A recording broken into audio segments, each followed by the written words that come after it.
Okay, so this is section 4.6. Up until now, I've kind of been avoiding using these natural log properties that would make some problems a little simpler so that I can illustrate other points. But now we're going to talk about these properties that should make our life a little bit easier. So there's four properties. The first one, natural log of x times y, is natural log of x plus natural log of y. So for example, if I had natural log of 8, that should be equal to the natural log of 2 plus the natural log of 4. And that's true because 8 is equal to 2 times 4. And then, let's see, natural log of 8. Let's do natural log of 8 again. So natural log of 8 is the same thing as the natural log of 16 divided by 2. So what I'm claiming is that this is the same thing as the natural log of 16 minus the natural log of 2. And then this one is super cool. This one says the natural log of 2 to the 100th power, or 2 to any power. You can actually just pull the 100 all the way out of the natural log so that it's 100 natural log of 2. And then natural log of 1 over x, let's do natural log of 1 over 5. So if you've got like 1 divided by something, instead of leaving it like that, you could bring it to the top and it's just a negative natural log of 5. So we'll just use these over and over and over again to make our lives a little bit easier. Number 1 says expand the expression using the properties of logs. So using rule number, multiplication. Using the first rule, I'm going to write this as the natural log of 8 plus the natural log of x cubed. And then I can also use this rule with the powers. Sorry, I'm trying to erase. I'm writing more. No, I want to erase. Okay, it won't let me erase.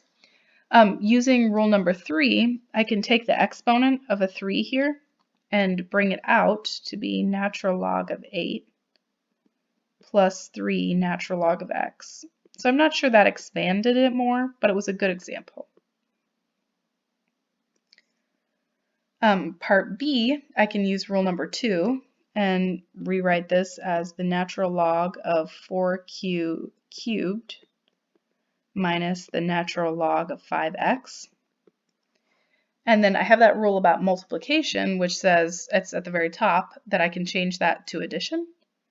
So I could rewrite this as the natural log of 4 plus the natural log of q cubed, and then minus the natural log of 5 plus the natural log of x. And then the last thing I could do is I have a cubed here that I could bring out in front so that I have natural log of 4 plus 3 natural log of q, and then minus natural log of 5 plus natural log of x.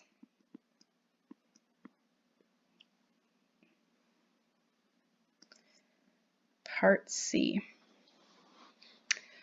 Okay, so I think I'll use that rule, the rule about exponents. The first thing I can do is I can move this 6 to the front to be 6 natural log of 3 times y to the 1/4. So I changed the 4th root of y to be y to the 1/4. It's the same thing. And then 2x to the 5th on the bottom. And then I can change this to subtraction. So 6. And then I'm going to do a big bracket here because 6 is multiplying by everything. So natural log of 3y to the 1/4 minus the natural log of 2x to the 5th. And there's even more I can do. So I still have that 6 times everything. But I can separate the 3 and the y to the 1/4. So I could make that natural log of 3 plus the natural log of y to the 1/4 power. and then minus the natural log, so I'll keep separating things out, the natural log of 2 plus the natural log of x to the 5th. Parentheses are really important here. And then I think this is the last thing I need to do is I'm going to move all the exponents out. So I have 6 times the natural log of 3 plus 1/4 natural log y, and then minus the natural log of 2. And then I'm just going to move this minus all the way through so I don't need as many parentheses, minus 5 natural log of x.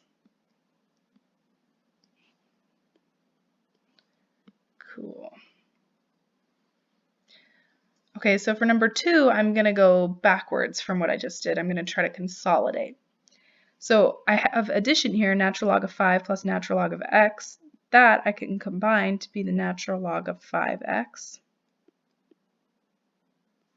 If I have a coefficient out in front, I can bring it to make it an exponent. So the natural log of 9 to the 1/2 power, or natural log of 3. Normally, if you square root 9, you have to think about the positive and negatives, but natural log doesn't take negative, so we'll just do natural log of 3.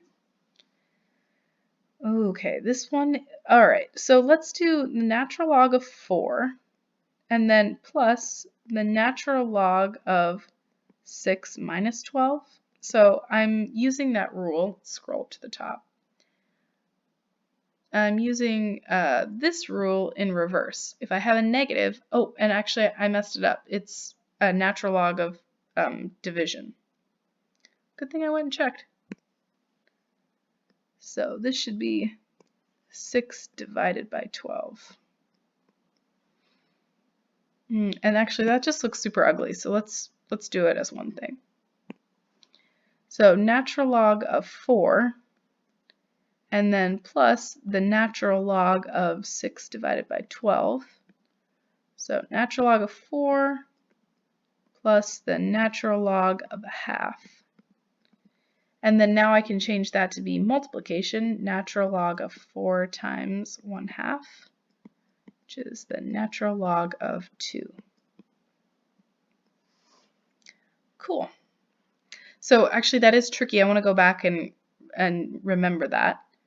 So if you have subtraction on the outside like I did here, when it comes on the inside, it's division, and the first thing, this one here, ends up being on the top, and the second thing ends up being on the bottom. Cool.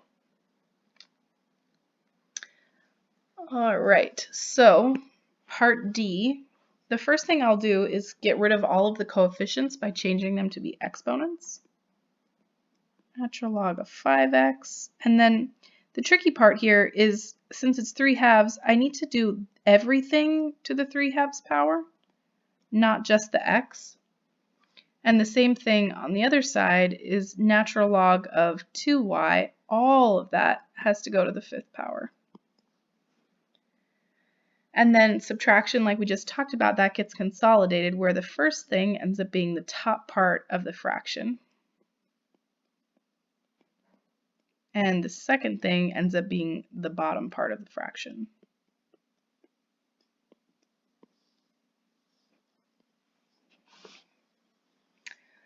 All right, part E.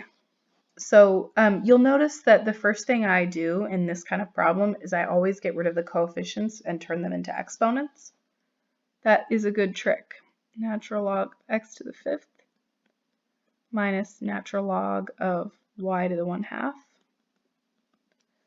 plus the natural log of z cubed. And then I'll combine the first two by division. Natural log of x to the 5th over y to the 1/2.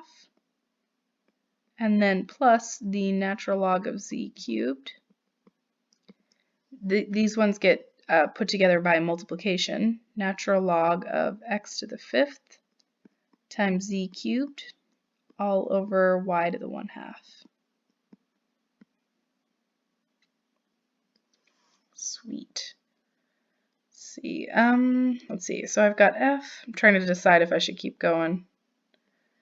Yeah, actually, let's pause here and we'll do the next video in a minute.